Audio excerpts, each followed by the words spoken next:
Pranati TV को स्वागत। आज मुख्य खबर अदिनिया वर्षा जोगु धान फसल नष्ट हेतु विशेष भाव में चाषी मान क्षय क्षतिर आकलन करने निमंते मुख्यमंत्री मोहन चरण माझी गंजाम जिला गस्त होइथिबा बेले रंगेईलुंडा ब्लॉक अंतर्गत दूरा निकटस्थ आंकुली ग्राम एवं छत्रपुर ब्लॉक अंतर्गत गोविंदपुर पंचायतर नाउली ग्रामर कृषक मानक सहित भेटिथिले और सेमानक चाष जमी को जाई निजे देखिबा सहित चाषी क्षय क्षति संपर्क में आलोचना करने सहित निश्चिंत भाव में आपण मानकर धान किणा जिबा व्यवस्था करा जाउछि बोली कहिथिबा सांगकु आपण माने भल भाव धान को सुखाई नियंतु बोली लोक मानकु प्रतिश्रुति देई फेरिथिले एवं छत्रपुर जिलापालक कार्यालय में पहुंची दीर्घ समय बैठक अनुष्ठित होइथिला। परवर्ती समय रे गणमाध्यम को चाषी मानक क्षय क्षति उपर सूचना देइथिले। आगे आपनको ना दाशरथी गौड़ आपनकर जो बिल पाखरे আছে आपनकर कोन कोथि पई एथे ठिया आइचंदी बा रहिचंदी जगी देखो ए अदिनिया वर्ष रे हमर सब जमीबाड़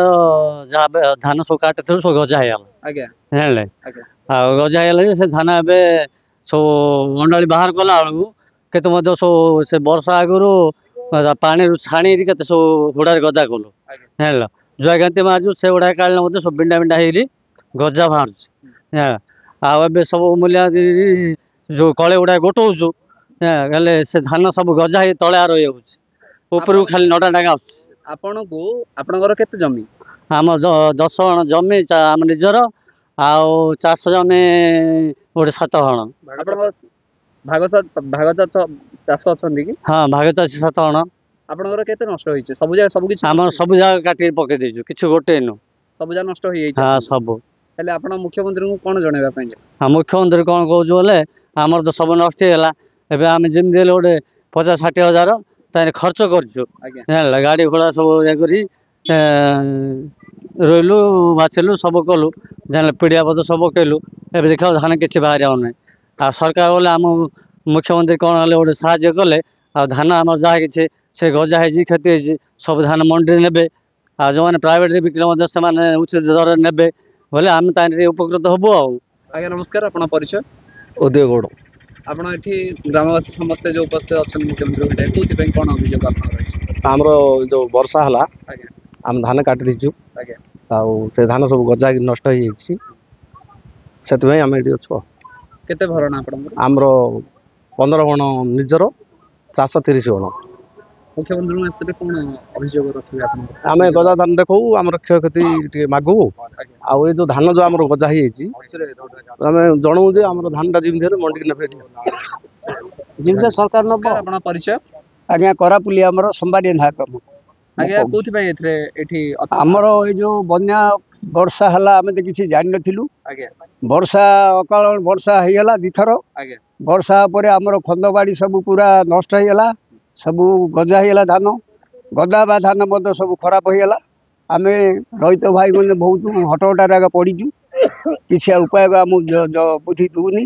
से आमर मंत्री बाबू आसु तो से आम चाषी भाई मैंने सब आसी गोटे अभियोग जनाया भाई दुख प्रकाश करने कौन साहाय्य देवे बोली कहवाई आम आसु दुख जनाया आमर हम आज्ञा चाष भूमि 20 गण आमर 30 गण हम आप निज जमी ना भाग चाषी निज भूमि 10 भाग चाषी 20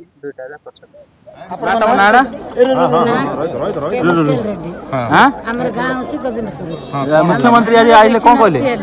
वर्षा जुगुरु बेसी नष्ट धान पूरा नष्ट हे गला हमें बेसी ऋण बाड़ी हे मुख्यमंत्री आस्थिले मुख्यमंत्री सहित भी भेटना हेलो मुख्यमंत्री जा करबा हम ता नले आपण कोन कहले मुख्यमंत्री कहला हमर धान सब नष्ट हे जाय धान नै गिरे हमको केमते ऋण रे हां कहले आराम से लीजिए आपण केते खुश होछन आपण मुख्यमंत्री पाखरे पाई केते खुश होछन मुख्यमंत्री देबे बेला और खुश हो और धन्यवाद थाउ थाउ हम धरु तम नाडा तम याड कत याड निजर दुख कहिलो नाडा कोन कहिलो कोन कहि मुख्यमंत्री आपण बिल तम कोन कथा हेले मुख्यमंत्री आपण मुख्यमंत्री कहले जे धान इंदोदा अछि आ धान हम कहले आगे जा हेले धान नबे तांकरे सुकै देले ତମ ଧାନ मुख्यमंत्री कौन जेतु प्रथम थर गोटे मुख्यमंत्री बिल्लू भाई देखिले कौन लगुच कौन भल लागला सब दाबी पूर्ण हम दुख पूर्ण हम धान उठेले कहले मुख्यमंत्री कौन कहले आ कौन धान टिके सुकई दियो मु से 31 टंका धान हम आज मुख्यमंत्री को पाखरु पाई के तो खुशी अनुभव कर कोन कहले बहुत खुशी टिके कोन कहलो आपणको आम भिडियो जदि भल लागिछि तेबे लाइक शेयर सब्सक्राइब करने को जमारू भूलंतु नहीं।